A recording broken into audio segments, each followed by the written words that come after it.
sur le déroulé des faits toute la journée.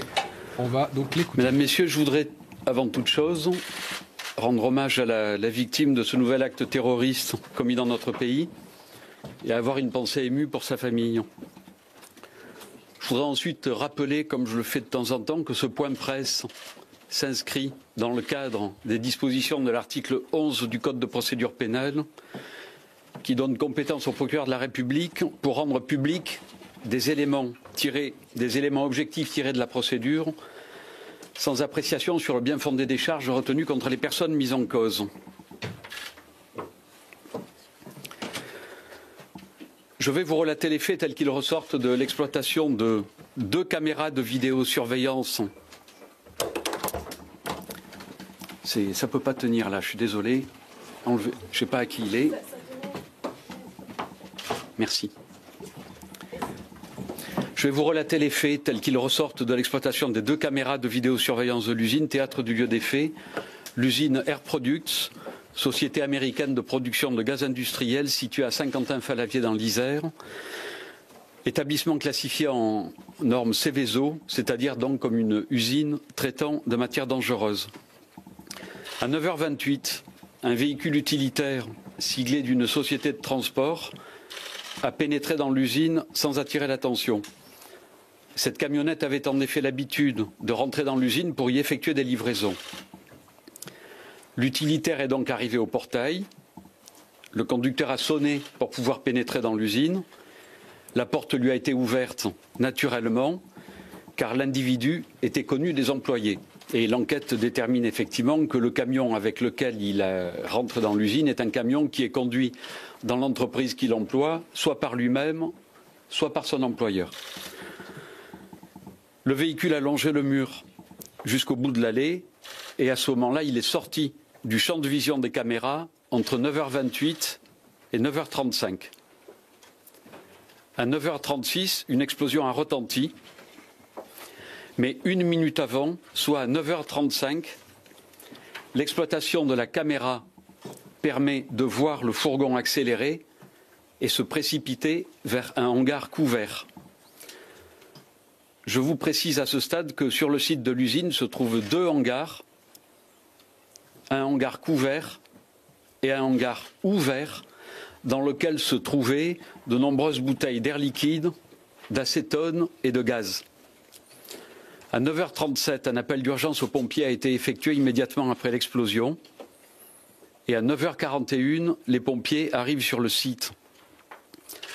À 10h, les pompiers ont surpris le suspect dans le second hangar, donc le hangar ouvert, alors qu'il était en train d'ouvrir des bouteilles d'acétone.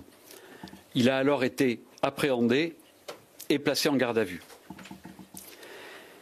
Il a refusé de donner son identité, cependant il a pu être identifié par les employés de l'usine qui, je vous l'ai dit, le connaissaient comme chauffeur-livreur venant régulièrement au volant de ce véhicule.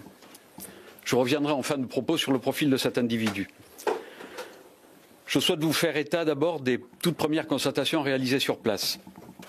Une partie du hangar est soufflée, l'arrière du véhicule utilitaire a été quasiment détruit et le toit totalement désintégré. En revanche, l'habitacle conducteur a été relativement préservé de l'explosion. On retrouve des bouts de tôle à proximité.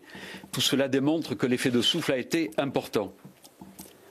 À l'aplomb du véhicule utilitaire a été découvert par les enquêteurs le corps de la victime, corps sans tête. À proximité immédiate du véhicule a été retrouvé un couteau, donc arme qui est en cours d'exploitation. Enfin, dans l'angle non couvert par les caméras, a été découvert la tête de la victime accrochée au grillage de l'usine, encadrée par 2 drapeaux qui comportent des mentions qui signifient la shahada, donc la profession de foi.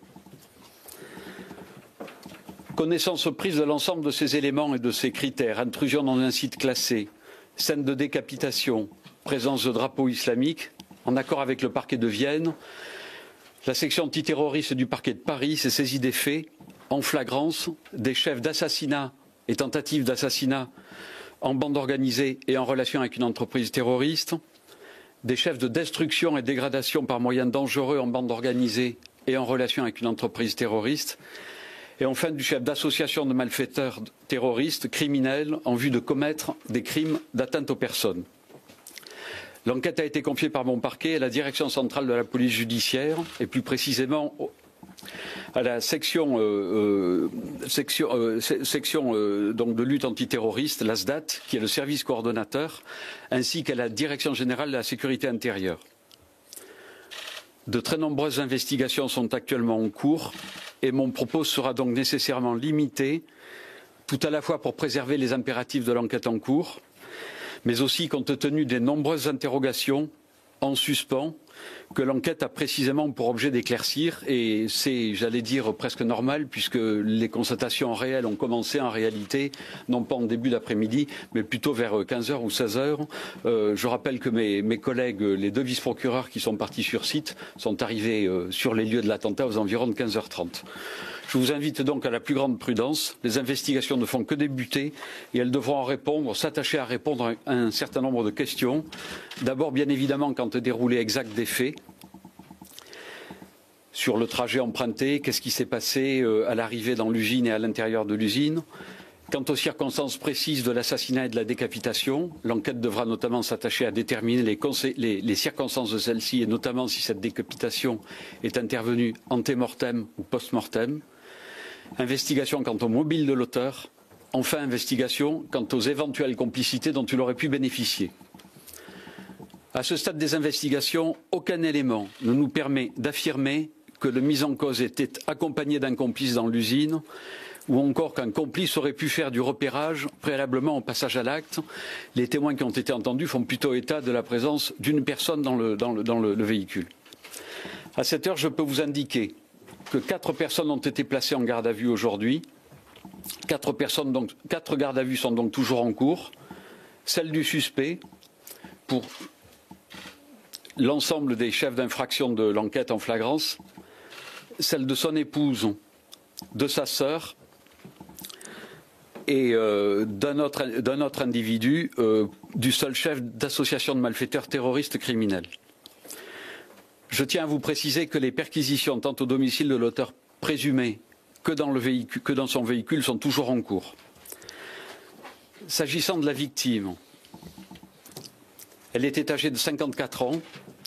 Il s'agissait d'un chef d'entreprise de transport de l'agglomération lyonnaise dans laquelle le mis en cause, Yacine S, est salarié comme chauffeur-livreur depuis mars 2015. Je souhaite par ailleurs vous indiquer que 43 personnes étaient présentes sur le site de l'usine, dont 13 employés qui ont été choqués. Aucun blessé au sens strict du terme n'est recensé pour l'instant. J'en viens enfin à la personnalité du mis en cause, Yacine S, né le 25 mars 1980. Il s'agit d'un individu qui travaillait donc dans cette entreprise de transport, père de famille, marié depuis plus d'une dizaine d'années, père de 3 enfants, aucune mention de figuration casier judiciaire. Et s'agissant enfin de sa connaissance par les services de renseignement, on peut dire tout au plus qu'il a fait l'objet d'une fiche S entre 2006 et 2008 pour des faits d'islamisme radical. Il avait depuis continué à attirer ponctuellement entre 2011 et 2014 l'attention des services de renseignement pour ses liens avec la mouvance salafiste lyonnaise. Je vous remercie de votre attention et vous promets de vous tenir informé des suites des investigations et notamment des 3 gardes à vue en cours. Non, j'ai rien à dire de plus.